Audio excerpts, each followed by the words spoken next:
Welcome to the New Heights Show on Education. I'm Pamela Clark, founder and director of the New Heights Education Valley High School, who has helped us get these podcasts produced and delivered to you. We saw the great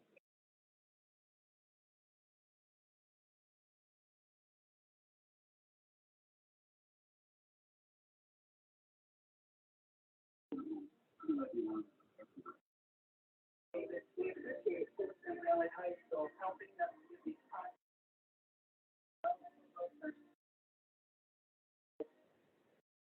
Hope you enjoy the show.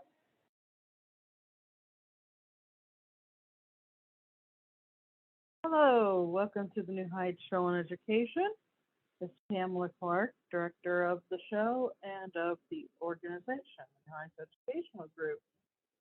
So today, I'm going to be sharing with you some news in the world of education. I want to kind of be sharing things that are happening in the public schools, things that are happening in the homeschool world. Covering if you're becoming a homeschooler or new to homeschooling or been homeschooling for a while.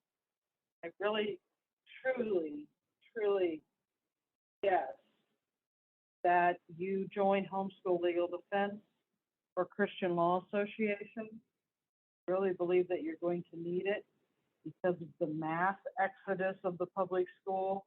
They're going to be coming, after homeschoolers, especially new ones that they think that don't have support or don't know the law or that aren't very educated, and they're going to try some things.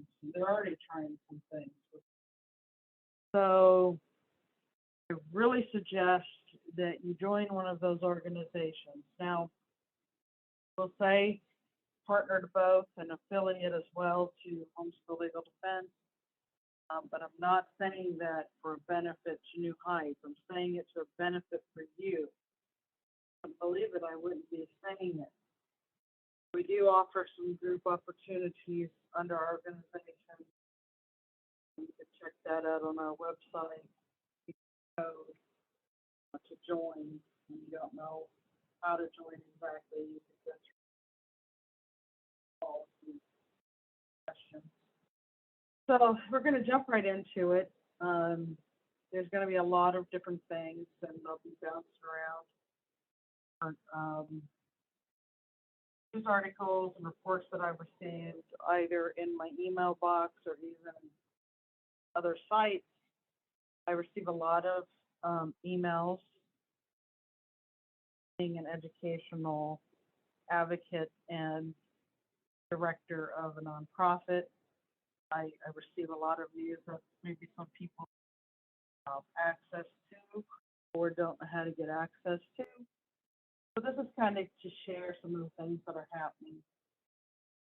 I'll try to list sources and notes, your own research as well. So I'm sure you've been hearing a lot about, what's happening in public schools. And I know there's a lot of controversy about, wearing the mask or getting the shot and all that. But my stance, I'm for the Constitution. And I do believe that our rights are being infringed upon. And I have always been an advocate for parents to have the main control, the main say over their children and what happens with their children. We want parents to take the lead in their children's education, whether that's in the public school system, charter school, private school, whatever the case may be. We believe that child's future should be directed by the parents and the child as well. So for the public schools to be calling for people, fathers to be arrested, mothers to be arrested, or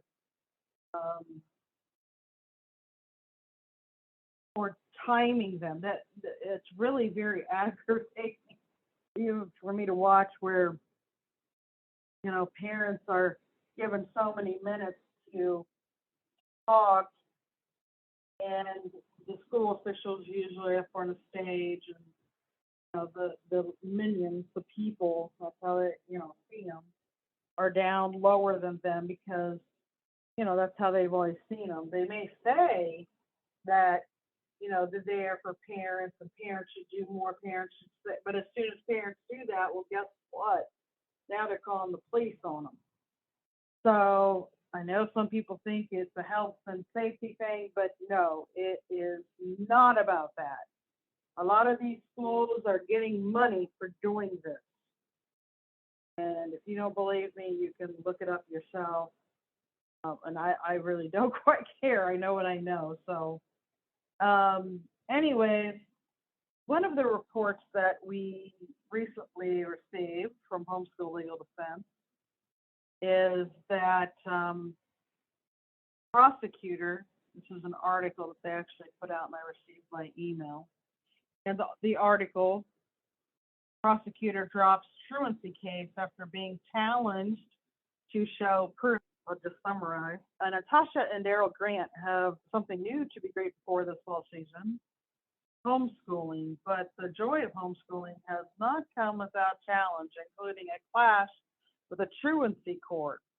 After participating in the public school's virtual school program all of last year, the Grants decided to give homeschooling a try this fall. They notified each of their children's schools that they would not be returning in the fall when they picked up the end of the school year records. Then, over the summer, they turned their attention to homeschooling. They filed a declaration of intent, organized a curriculum, and officially started teaching their 4 children in August. Everything seemed to be going great. Tasha says they were impressed with homeschooling and seeing a lot more progress than before. Despite the educational success, the Grants faced a challenge related to the paperwork mix-up. This is happening a lot.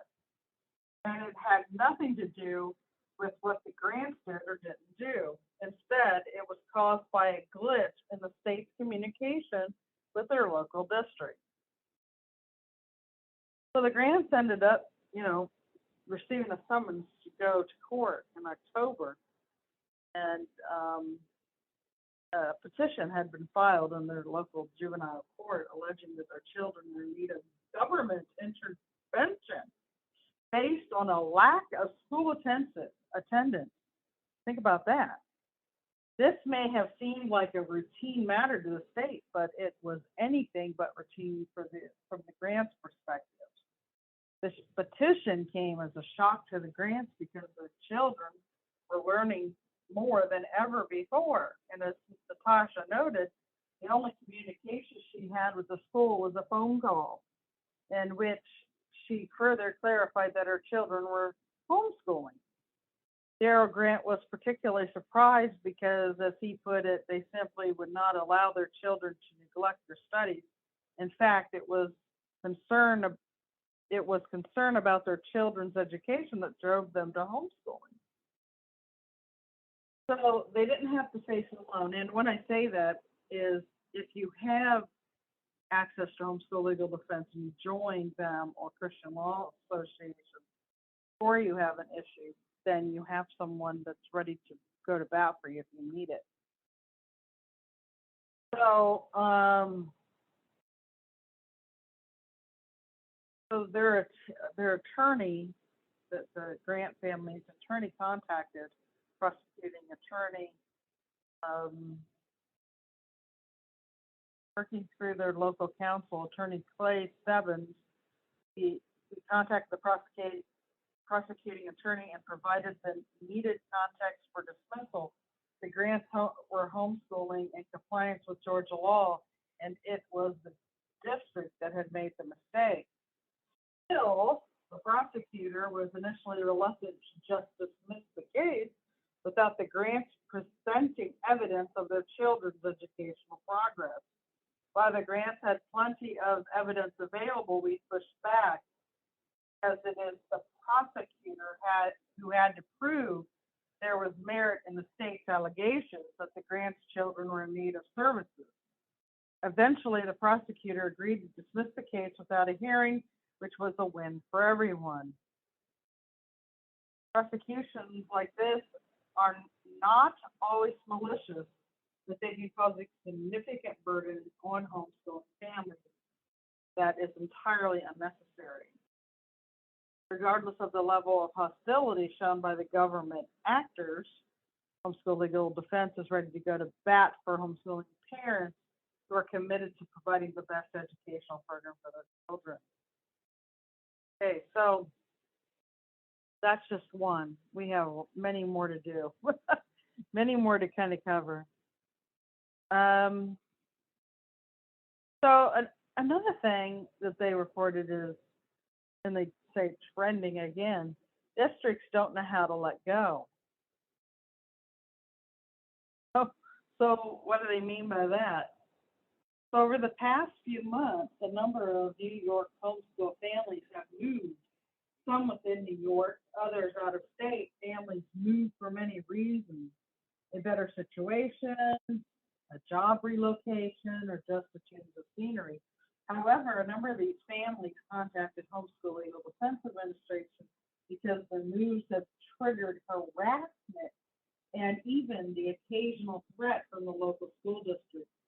In one instance, a family who recently joined Homeschool Legal Defense Administration formed the Chenango Forks Central School District that they had moved out of state and would be homeschooling. They received an email from the local school principal that said, "Your children have not been in school, and by law we have to move forward with outside agencies as we still don't have the necessary documentation on file." That was a quote. The necessary documentation, quote, that the school wanted was a records request from the new out-of-state school. However, for this to happen, the children would have to be enrolled in the new public school and then transferred to homeschooling. Not knowing exactly what outside agencies the school was seeking to involve and not wanting to enroll their children in the local public school, the family contacted us for help. Us meaning Homeschool Legal Defense.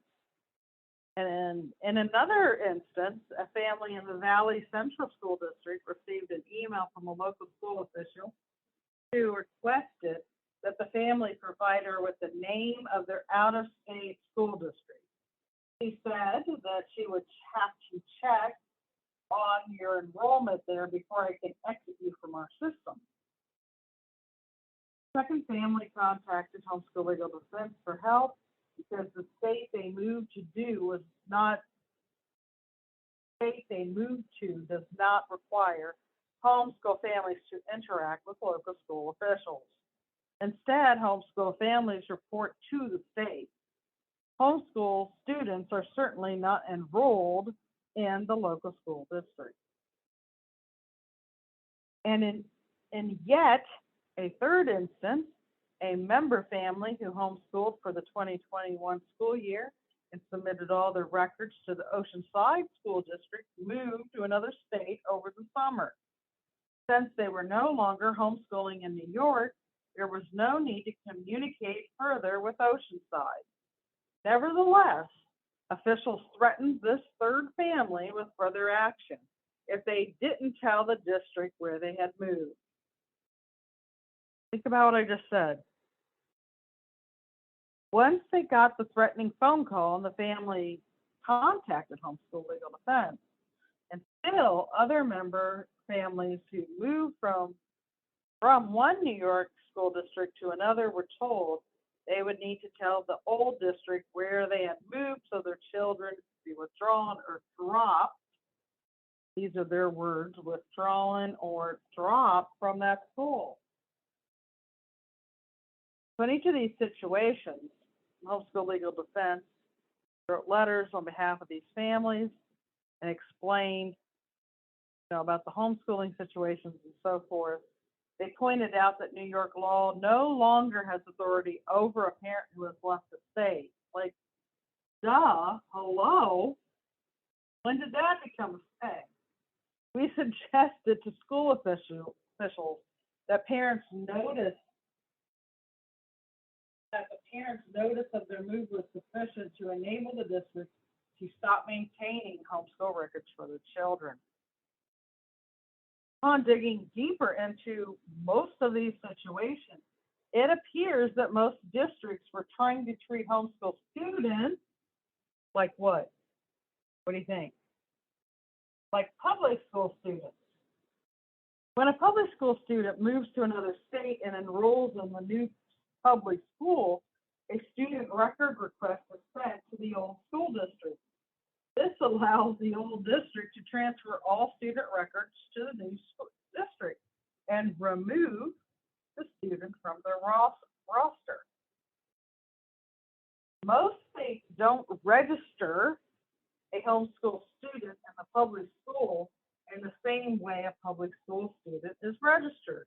Even in those states where you must notify your local school district of intent to homeschool your child, in New York, there's no process for a homeschool family to transfer their homeschool program between districts. So, Homeschool Legal Defense, of course, is working um, with Homeschool New York Loving Education at Home, LEA, to address these issues on a statewide level. So, thank goodness for Homeschool Legal Defense. And this is just a small part. I'm going to continue sharing stories, but it's just a small part of what families are facing. That this stuff doesn't make it in the news, in the regular news. So that's why I'm covering it here. Okay, so here's another one. Also came in Homeschool Legal Defense. Officials demand certified translations of mom's diploma in order to homeschool. I have to chuckle again. So, when I read this originally, that was my first reaction because it's really just crazy what they're trying to get away with. So this mother was from North Carolina, and she never expected state officials would try to block her from homeschooling. She just because she graduated from a high school in Mexico. She had moved to the U.S. with her husband years ago to be closer to extended family. Since then, her children had been attending public school, but this year, the mom decided to switch to homeschooling. She was concerned her kids were not being academically challenged and that they were being taught values that conflicted with their Christian faith. Paperwork problems. Well, she had submitted all of her required documents for her intent to homeschool. And remember, you don't, at least in Ohio, I mean, different states have different requirements, but I mean, in my opinion, this should be universal and so forth. But you shouldn't have to ask for permission, and you don't. It's not in the law to ask for permission to homeschool. You're telling them your intent. You're instructing them. Then you usually, like in Ohio, you have to wait for a reply of them acknowledging your letter and so forth. But really, you're not waiting for permission because you don't need their permission. So this woman submitted hers, and however, the officials at the North Carolina Division of Non-Public Education, DNPE, objected to her high school diploma because it was printed in Spanish. They told the mom to provide a certified translation of the diploma in English. The mom had never been asked to comply with such a request before and wondered how to proceed, so she contacted Homeschool Legal Defense. Matters worse, the officials from the local public high school then said that unless her children returned to class, she risked going to court for guess what? Truancy charges, right? So, Homeschool Legal Defense staff attorney Amy Butchmeyer and her assistant Jane White spoke with the mom. advising her to formally withdraw her children from public school. And they notified them that North Carolina law says that in order to homeschool, parents need to have a valid high school diploma. And it doesn't say anything about it being in English. So, happy ending though. Unfortunately, the education department remained silent on the diploma issue. Instead, an attorney with the local public school telephoned Butch Meyer. Then a school official showed up at the family's home. The mom called Homeschool Legal Defense, and Butch Meyer remained on the phone with her throughout the meeting. But instead of escalating the situation into a legal crisis, the official suggested having the school's translators provide a copy of the mom's diploma in English. They did, and the NPE accepted the document. The mom said that she was grateful for Homeschool Legal Defense helping her family navigate the bureaucracy that she had faced so that they could focus on homeschooling. She added that she believes this flexible, personalized education option will help keep her kids engaged in an environment that's based on their tenets she and her husband value the most. So special note, although North Carolina doesn't have any specific requirements that homeschool instruction be conducted in English, it does require parents to test their children using a nationally standardized test or other nationally standardized equivalent measurement at least once during every school year. Tests must measure achievement in areas of English grammar, reading, spelling, and mathematics.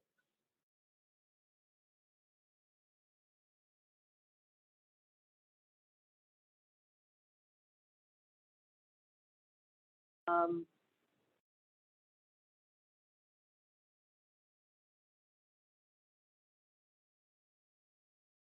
I did kind of want to share as well. Homeschool Legal Defense has a podcast now as well where they're answering parents' questions, question and answers. We have question and answers on our site as well, newheights.education.org, and on our learning annex. But I really love that they have started to do this, and I believe they just started to do it now. So if you go to our verbal, if you listen to our show on verbal, you'll see they're part of our playlist as well. So I would really suggest that you take advantage of the wonderful questions they do. I think they're just packed with information.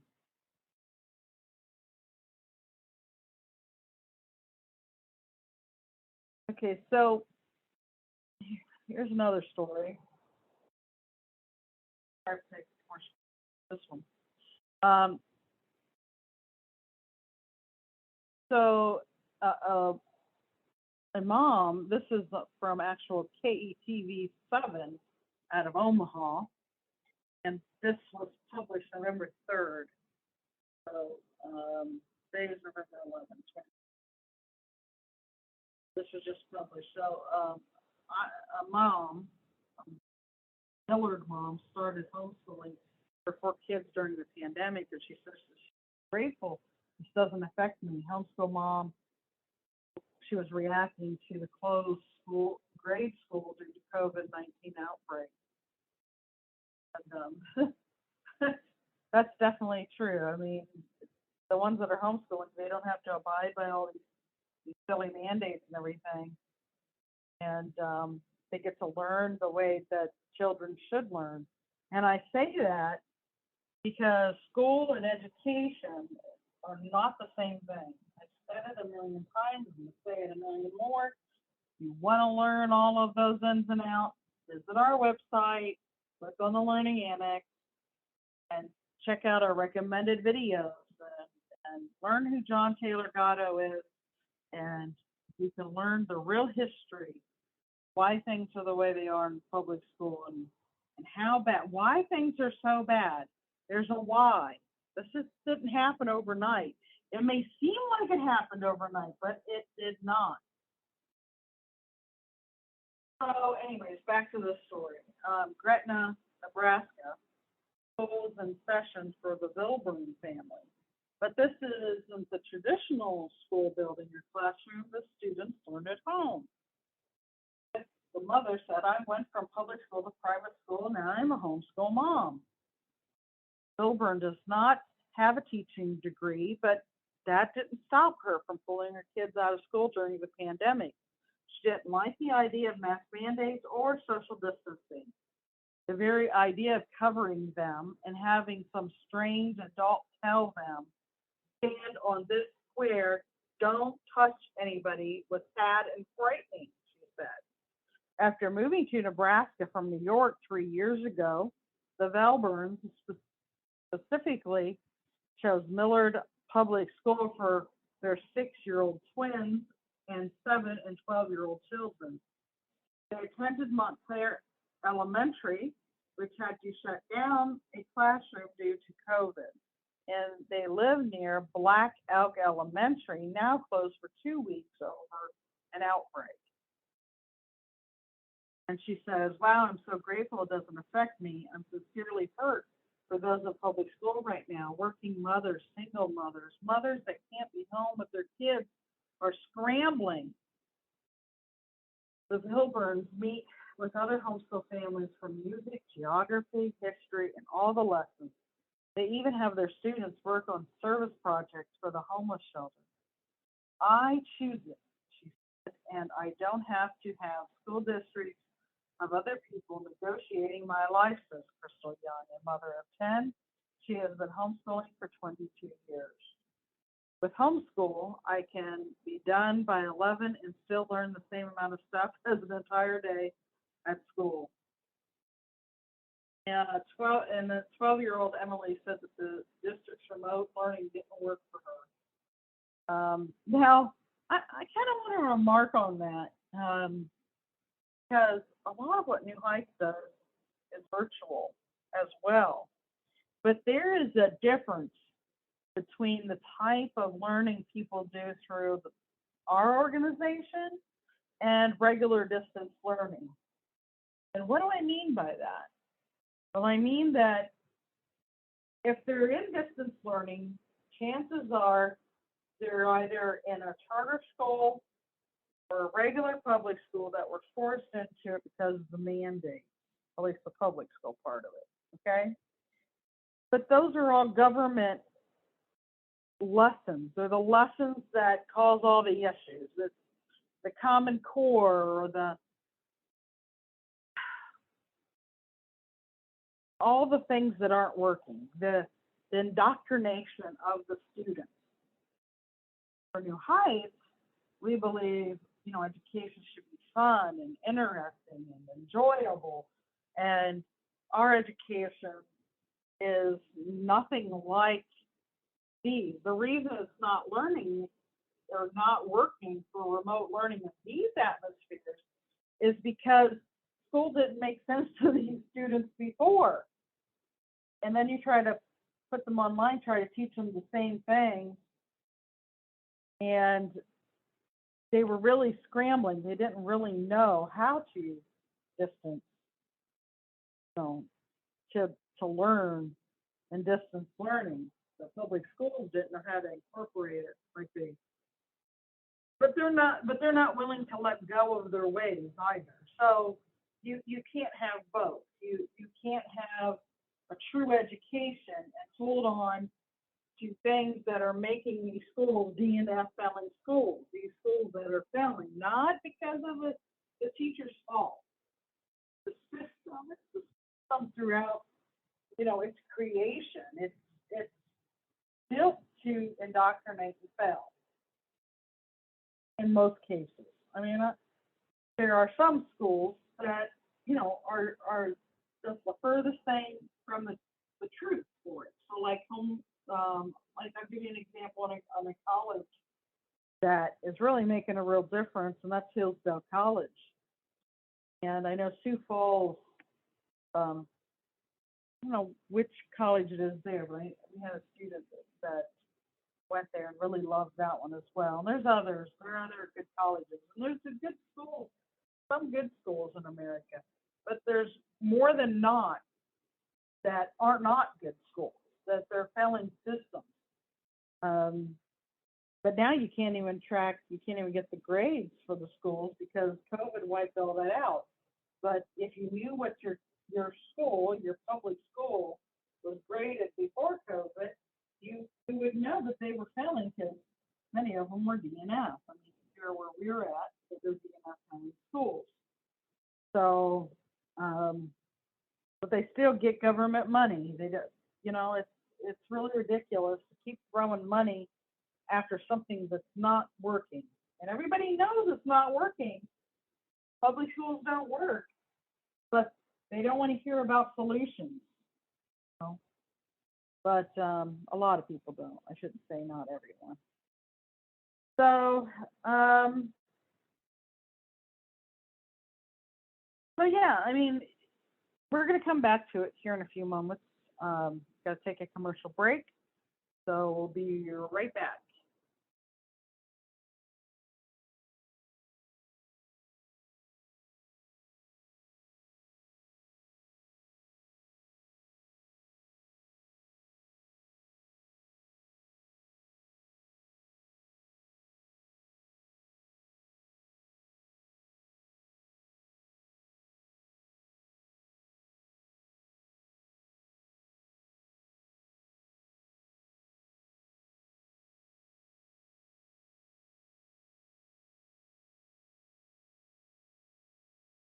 Hello and welcome back. It's Pamela Clark again.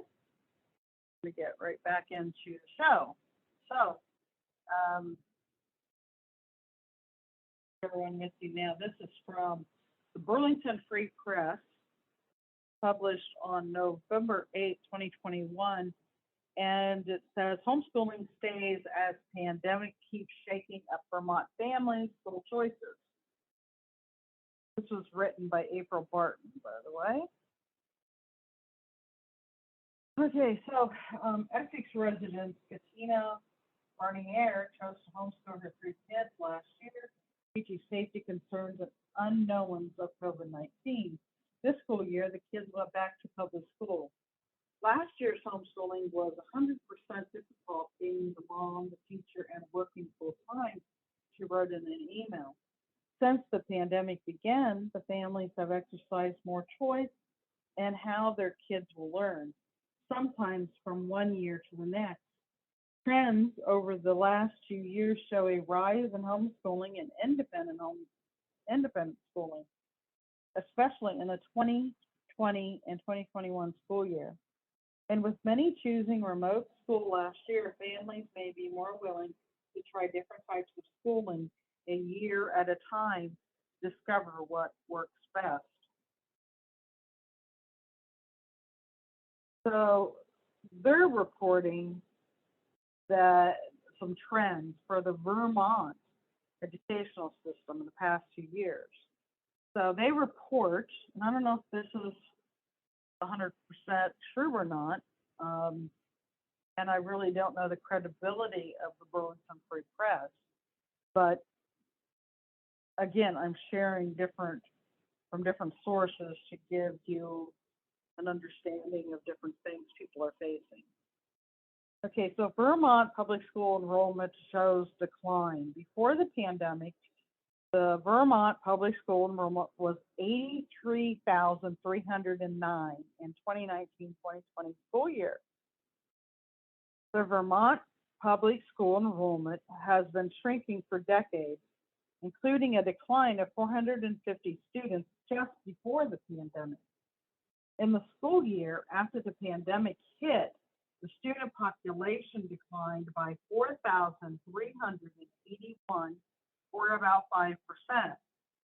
This school year enrollment data isn't available yet, even though schools started reporting their enrollment figures to the Agency of Education at the beginning of October. Final numbers may not be given until January of 2022. There are some clues, however, that indicate that the school's public school enrollment numbers may have recovered somewhat when compared to last year. The superintendent of the Mount Pillier Roxbury schools, Libby Bonestill, saw significantly more families choosing homeschool last year, and approximately a third of her students engage in virtual learning. This year, her home study numbers are still higher than average, but many have come back to in-person instruction. Nearly all of last year's remote learners are back in the classroom, and as online classes are no longer offered through the public school system, but some could have switched to homeschooling to continue learning remotely. Excuse me. She said families with greater resources were the ones who were able to choose home study or private school, and those who had students who do well academically but were worried about COVID exposure were generally the ones who opted for virtual learning. The families who have turned to home study in response to COVID will most likely return to in-person school, although whether that is private or public is yet to be seen. I don't agree with that. I think that once people really understand homeschooling, I think it's going to continue. Um, I think more and more people are going to go to homeschooling. I really do. Bone still thought virtual learning still had a way to go before it could replicate the types of experiences schools offer. Well, geez, do we really want that? No, they're missing the point. We don't want what they're shoveling and say, here, do this. No, their system doesn't work. But we hear a lot of people that don't understand that are reporting the news, like this person, or even people on different, liberal or conservative networks that are all, let's get the schools reopened, and I don't want that. I don't wish that on our children. People don't really understand what's happening, or they would not say that. So they say, relationship building, conflict resolution, collaboration, problem solving with others, for instance. And she believes public school enrollment will even out over time. So no, I don't I don't agree with that whole last little bit that I shared there. So that's that's that's not what schools do. That's not what schools aren't for building, good communication or, positive. So, and you can disagree if you want, but again, do your research. Look up who John Taylor Gatto is, and then, once you have a little bit of knowledge, hopefully it will make you understand what really is going on. Okay, so now there's a lot of different places trying to create like new experimental learning online, and but they don't have the years of research, the years of really working with the community. On most cases, they're just in it to make a buck, to figure out how to curve that, get get that, buy the service that they think that a homeschooler needs, and so forth. And um, I really believe in our organization and what we offer. And I've been helping families for longer than New Heights has even been in existence. Very clear our side of believing what we learn and so forth. So I really invite you to look into that, because we really are taking costs out of homeschooling, giving the power back to the parents, educating students, giving students a world of classes at their fingertips, building community groups that will interact with each other, leadership. There's so much going on. There's nothing that the homeschool community doesn't have that the public school has, or vice versa. Homeschooling, they offer, the homeschool world offers everything, plus, because only homeschooling has been growing over the years, and public schools have been cutting back here and there, but um,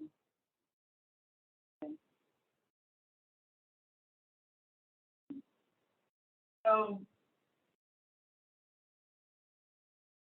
here's another one that's kind of interesting. Interesting. So this is from Kansas City. It's, it's a magazine, KansasCityMag.com, and it's an article titled "Homeschooling Boomed in the Pandemic," and boy did it.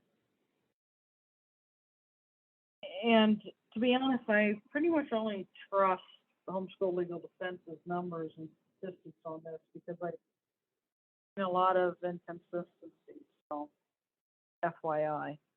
When the coronavirus pandemic hit, Samantha Ford Aliso knew it was unlikely that she'd ever send her son back to public school. Like many children, Aliso's son, who attended elementary school, mourned struggled with iPad learning during school closures, and that wasn't the only struggle. He also has an autoimmune disease, so some of you may identify with this if you have special needs or disabilities. Um, Autoimmune disease that represents as some severe behavioral that presents as some severe behavioral problems. And it gets really bad when he's sick, and he was always catching something at school, Alyssa said. When in-person school started up again and I saw many families actively trying to prevent masking, I knew it would be impossible to keep him healthy. Alyssa was not alone. School enrollment in Kansas has dropped by over 15,000 students since 2019. As virtual and homeschool enrollment has increased, nationwide enrollment in the public schools has dropped by more than 1.5 million students during the pandemic. Homeschool Legal Defense reports over 2, and I trust them more than this Kansas City magazine. Again, I don't know Kansas City magazine's history like I do Homeschool Legal Defenses. I'm not saying that about them or about any other newspapers. I'm just saying who I lean towards because I know them. Okay. So Alyssa was one of many parents who says the unexpected shakeup has worked well for her family. Quote from her says, him being home and seeing how he healed and flourished and how he managed it as a family cemented it in our minds. As some students stay out of public school, they've turned to pandemic pods, traditional homeschooling, and virtual learning. So before the pandemic, they report that the Kansas City public schools, which serves much of Kansas City, Missouri, would see between 50 and 100 students enrolled in a virtual academy. During the pandemic, that number skyrocketed. Last school year, they started with 3,000 students in the program, says its coordinator, Leslie Correa. While virtual schooling has increased significantly in the past couple of years and is beginning to level off, homeschooling is seeing a steady gain of interest. Farine Mulder, who runs a Facebook page called "So You Went to Homeschool in Kansas?" Says she has worked with tons of families since the beginning of the pandemic. Semi-homeschooling last year under the pressure of the Zoom calls was bad enough to have Kansas Kansians jump ship, she says. It also gave many the confidence to work with their own children at home. About 2.5% of households in Kansas were registered for homeschooling in late April of 2020, and that number jumped to more than 10% by late September, giving Kansas the 16th highest increase of homeschooling in any state. Missouri wasn't far behind, jumping about 6% to almost 11. So why are so many Kansas and Missouri families turning to virtual school and homeschooling? Well, I don't have to ask, but they are. Many parents and guardians say they're simply fed up with how schools handled the pandemic. And now let me tell you, it's worse now, lots worse now. So others have had a chance to see their students schooling firsthand through Zoom and have decided to take matters into their own hands. So there's some other people talking about some experiences. Let's see.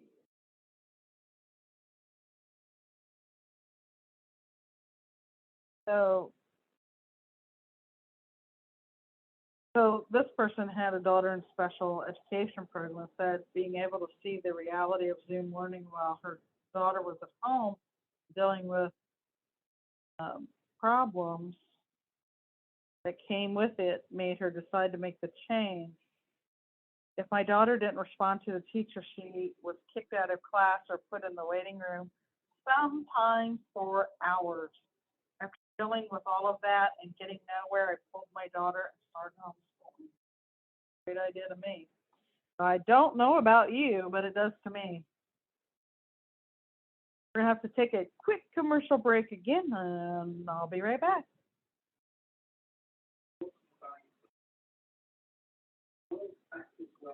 Field-based, self-paced, courses, fully accredited online schools. Individual courses are just $95 each, or earn your high school diploma at any age. Now at schs.co. Welcome back. It's Pamela Clark again. And I'm going to cover some others as well here. Let me get them up.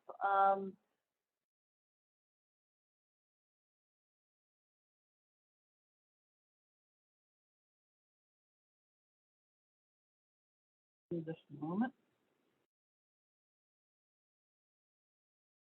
I don't think we've done Montana yet. I did have a report from Montana. That one, I believe. This article might have been in our last magazine, or it might be in the one in January. Not sure. Get so many articles that we want to share. We try to share some on social media too, but we just can't possibly share everything that we come across. Okay, so this is from ktvh.com. It is an ABC network news channel in Montana. The title of it, and oh, I should check the date. The date for this article is October 28th. And it was written by Marion Davidson. The title is Homeschooling in Montana, Two Parents' Reasons for Leaving Traditional Classroom. So in Helena, some parents got a taste of homeschooling during the pandemic, but for thousands of Montana families, homeschooling is just normal everyday life. So Lorena Inquest lives in Boulder Valley with her husband and three boys, and she has been homeschooling for about 7 years. She reports that every day is a little different with three boys. The Inquest family decided to homeschool when her oldest son was getting ready to move on from preschool. Inquest said a lot of different considerations went into the decision, but the main concern was class size. My oldest was in a preschool for 2 years, a co-op preschool, and he did okay. But even with 8 kids in the room, it was sometimes a lot. In the Helena area, Chris Power homeschools 4 of her 7 kids. It's something she's been doing for about 10 years. You start homeschooling when your child is born, Howard said. You teach them to talk and walk, and if you're ambitious, the ABCs and how to count. One day you're like, maybe I can teach them to add too. Howard said her family makes the decision to homeschool or not to homeschool based on the child. For example, she said one of her daughters learns better in public school settings. Since three of her children are in public school, Howard's homeschool schedule follows the public school schedule for breaks and summer vacation. Enquest, on the other hand, describes her family as year-rounders, meaning they do school throughout the year. We consider all learning, Enquest said, whether we're at church, whether we're in Yellowstone, or we're just on a road trip to Yellowstone. They're learning on vacation if you make use of it. So um, the Inquest and the Howards are just two of thousands of Montana families who have chosen to homeschool their kids. According to Montana Office of Public Instruction, 9,868 kids were homeschooled during the 2021 school year. That is a 6.1 of total enrollment. Homeschooling has also grown over the past 3 years from 5,743 kids homeschooled during the 2018-2019 school year to 5,815 in the 2019-2020 to the nearly 10,000 in homeschool this past school year. Ira runs a homeschool group in Helena, and they said that they saw 25% increase this this year in families.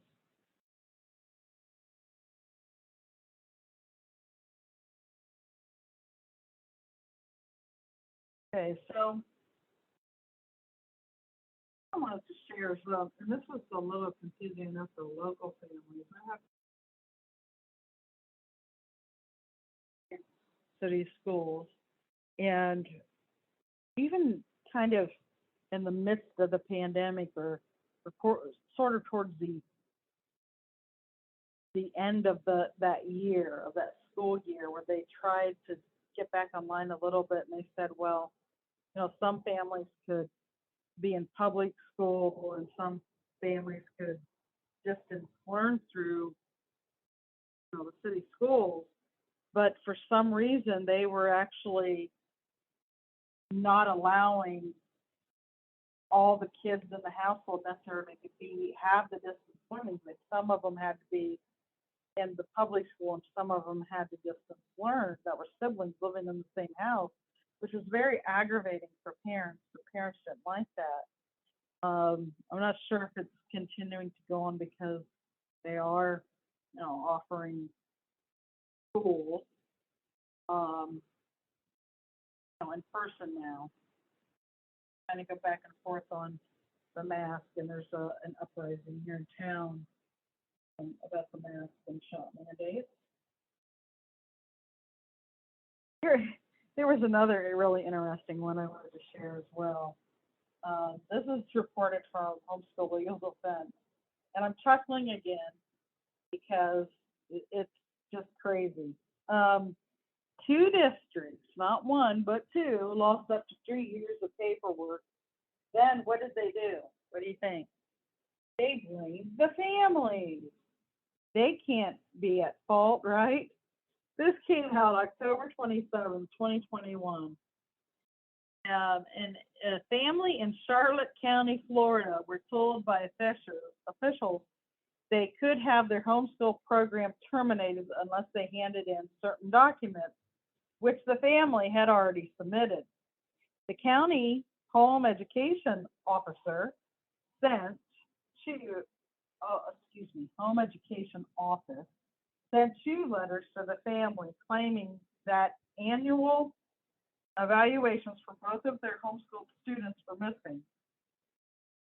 Knowing that the evaluations had been submitted months ago, the family asked Homeschool Legal Defense to reach out to the school district. This was definitely the right thing to do. When a school official states that your child will be terminated from the home education program because of missing paperwork, that was their word, it needs to be addressed right away. Chances are that the error lies with the school officials who need to correct the processing of incoming letters or emails. Now, I know that was an issue locally as well. I did have some reports of this happening, um, but well, the one family I'm thinking of in particular, one of the outer schools, not Defiance City schools, but one of the outer schools, and of course they were under our organization, so when they saw that, they didn't question it. So sure enough, the family sent us a copy of an email from the evaluator that had been sent to Charlotte County back in May with the evaluations for their two children. While these evaluations were not technically due until August, the family had submitted the student portfolio review early as a precaution. So, under Florida law, a parent operating a home education program must provide an annual evaluation that documents their students' educational progress at a level to their or his or her abilities, right?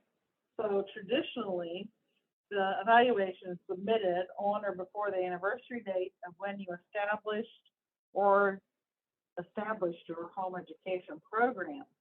After reviewing these families' records, it quickly became apparent that the Charlotte County must have simply lost or overlooked the family's emailed evaluations.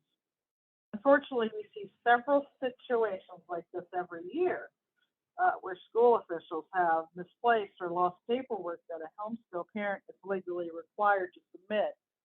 Inevitably, these officials blame their poor record keeping on the homeschool family. Just last week, a homeschool mom in Alakusha, I might be saying that wrong, I apologize, county received a call from the local home education office stating that they could not locate her son's homeschool file. And she had recently submitted her annual evaluation for the 2020 to 2021 school year. After receiving her evaluation, the school officials stated that they wanted her to resubmit her notice of intent so they could start a new file for her son. This parent has been homeschooling since 2017 and had faithfully been submitting her son's evaluations each year. But they lost it. They had lost 3 years of her evaluations. Thankfully, this mother had kept copies of all these evaluations, note that, so her son was not in a position where the district's actions could harm him.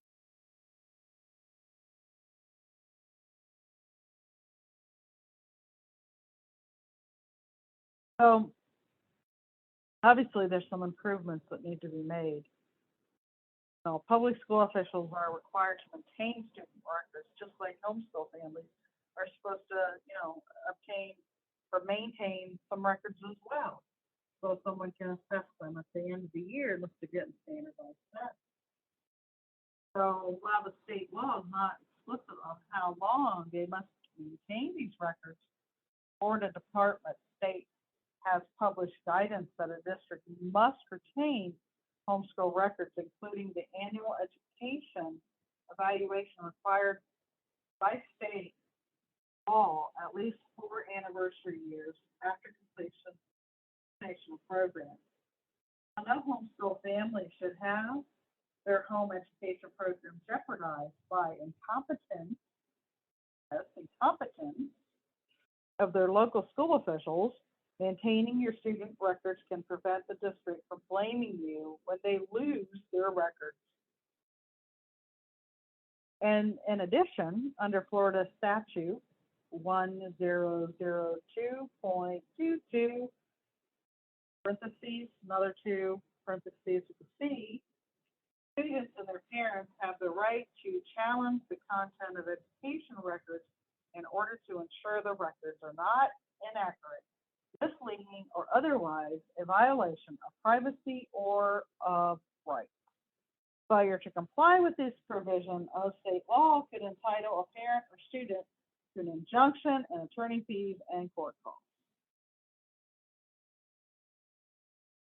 So, Homeschool Legal Defense is working with Florida parent home educators to make sure local school districts properly maintain homeschool records.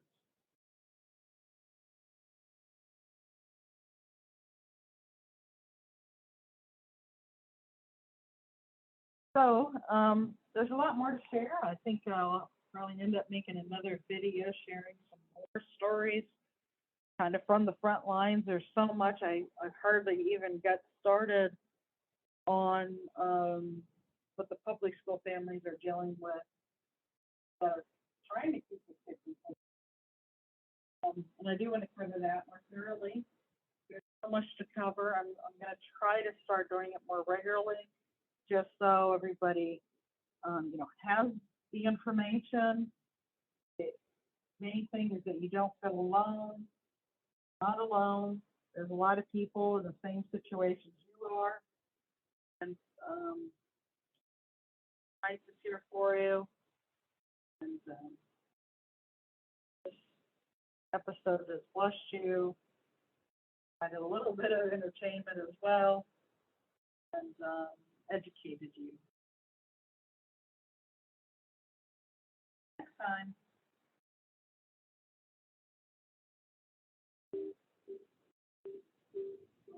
We hope you enjoyed today's show. Don't forget to rate us and follow us on your podcast player. Check out our show page, radio.newheightseducation.org, for monthly announcements and other happenings.